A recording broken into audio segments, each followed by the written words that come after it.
What is up, you guys? It is your boy Imi all of your screens again, and I am back with another study tips video. So before this video starts, please make sure to like this video, give it a big fat thumbs up, and subscribe if you haven't, and also turn on the post notification bell so that you are notified next time I drop. If you do not follow my WhatsApp channel, check the description box down below. I know it's been a very long time since I've done a study tips video, but I have a reason. Last month I think I posted that I am going to do a study tips video, but then I was waiting for my credentials. You know, when like people watch study tips videos, they want to make sure that they are listening to someone who they can trust, or someone who is trustworthy or is credible.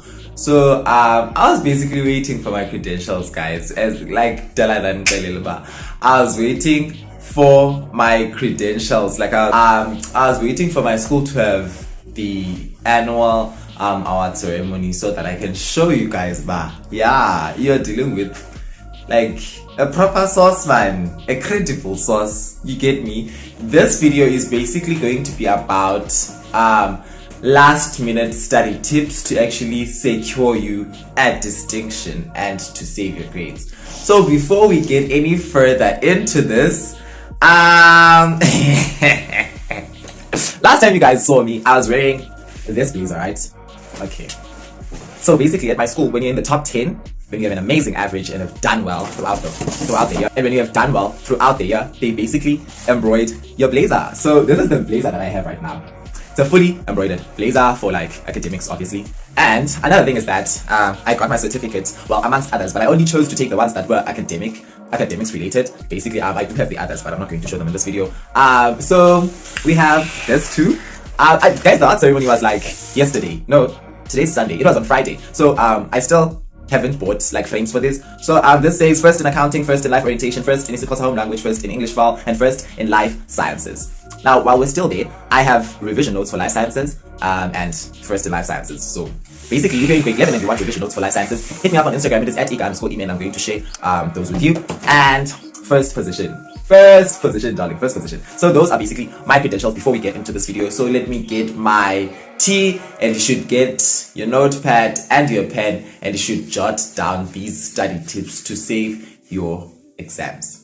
I'm going to run through this whole entire video. I'm going to speak as fast as I can because I have to go and study for accounting. I'm writing accounting, and I have to go and practice accounting because I'm writing on Tuesday, so I don't know, it's in 2 days basically. So yeah, the third and the fifth tip are the most important ones on this list. So make sure you stay up until that part of the video.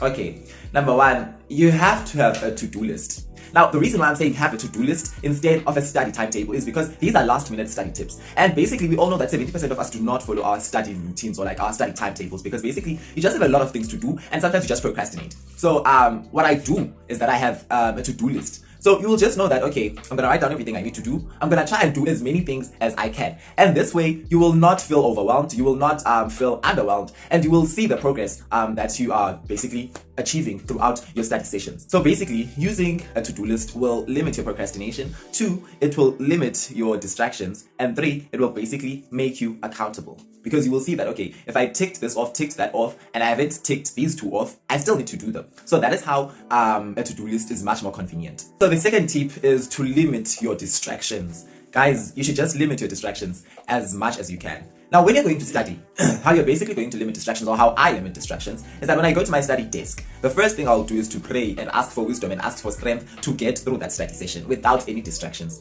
When you pray, you ask for wisdom, and your wisdom equates to your discipline, which will make sure that you just stay on that study desk and make sure that you get your work done. So you can do anything that you and your family believe in, but personally, I pray before I study.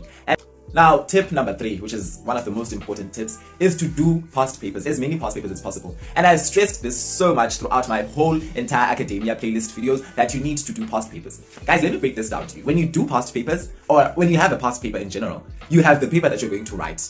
Because there is no way that these people are going to change what they asked. They're just going to change the values or change the diagrams. It's basically going to be the same questions repeatedly. You are going to be tested on what the previous year learners have been tested on. So basically, when you have past papers, you have your ticket. And the reason why we prefer to use past papers instead of textbook questions is because they're very different. The way they ask on a textbook is not the way they ask you on an exam paper. So you have to use and utilize past papers as much as possible. They can literally take a full question from 2017 and copy and paste it, and it's going to be the same question you're going to be writing on that exam. So you make sure you utilize as many past papers as possible. The fourth tip is to ask for help. Guys, ask for help. Right now, teachers are not teaching in class, so it is your time to actually get a one-on-one with your teacher. You have that question that you got wrong on that exam on the past term. Go to your teacher, ask about that question, ask for the memo, and see what you should have done or how you should have dealt with that question. Get along with people who are smart or people who know how to do their work, and then ask for teachers to come and tutor you guys. Right now, teachers, and most of them are just not busy. They're just there to invigilate other learners when they're writing. So you can ask them, at what time are they going to be free? And then you ask them to come and revise with you guys a certain topic. So that is how you should be basically asking for help. And you should practice. And when you get stuck, go to someone whom you think might know how to answer that question and ask them to explain it thoroughly to you. As much as you can ask your teachers for help with questions you don't understand. I can tell you, I literally went to a teacher and asked for help on a certain question, and she literally gave me 7 past papers with their memos to actually practice for that exam. So when you go and ask your teachers for help, they actually take you seriously and they try to help you as much as they can. And that's basically it with asking for help.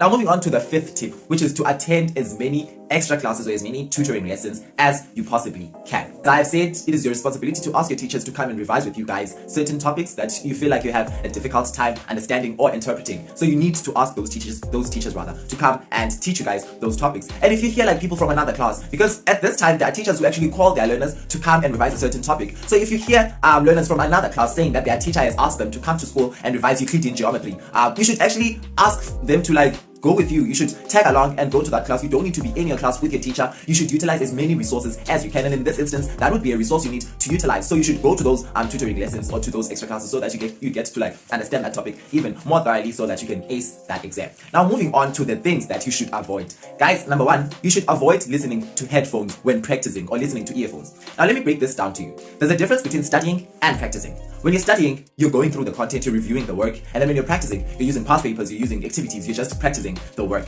Now, it is fine for you to listen to headphones when studying that content, but when you're practicing the content, I do not advise you to listen to headphones or to listen to music, because when you're practicing a past paper, it's going to be the same when you're in that exam room and writing. And when you're in that exam room, you will not have headphones on as you had when you were practicing that past paper. So it then changes your mindset and it gets you to panic, like most people panic on that exam room, because you don't have the gum that you were chewing when you were practicing. You don't have the earphones that you were listening to when you were practicing. So you should stop listening to headphones when practicing, but you can listen to them when studying. But when you're practicing, you should basically make your atmosphere look as if you're in an exam room, and this will help you to get more comfortable when you're writing your exam and to actually ace that exam.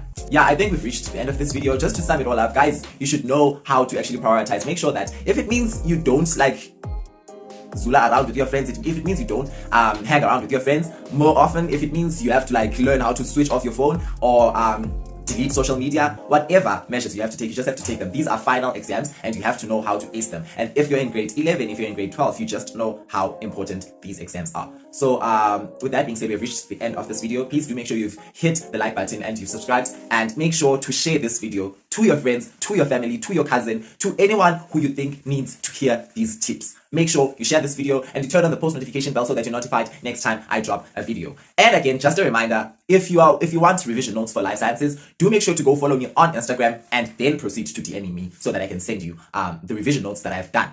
The next video will probably be me explaining to you how I do my revision notes, or it is going to be me, it's basically going to be me showing you guys how I do my revision notes for examinations, because it's not convenient to use your notebook. It's just not convenient. And then another video you should look forward to is me explaining how I maintained an average of above 80 for the whole year, and I'm going to be basically revealing my marks and my report card marks to you guys from term 1 up until so we've reached the end of this video. If you've reached this part of the video, please do comment down below green hearts, and I'll see you when I see you. Bye.